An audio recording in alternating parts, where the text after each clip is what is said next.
In this video, we're going to learn how to fix login error in Prime Video. First, if you're having any kinds of problem with the application or with the website, make sure that the device is connected to a secure network.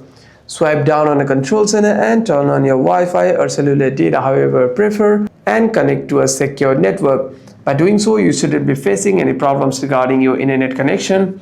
However, if you're still facing any problems with the login, simply swipe up and navigate yourself to the Prime Video application. Tap and hold on to the application and click on App Info. Click on Storage and Cache, and here you'll see the option to clear your cache over here.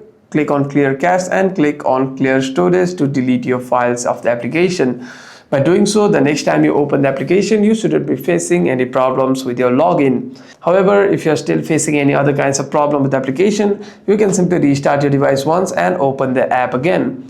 Hope this video was helpful, and if you have any further issues, make sure to leave a comment down below.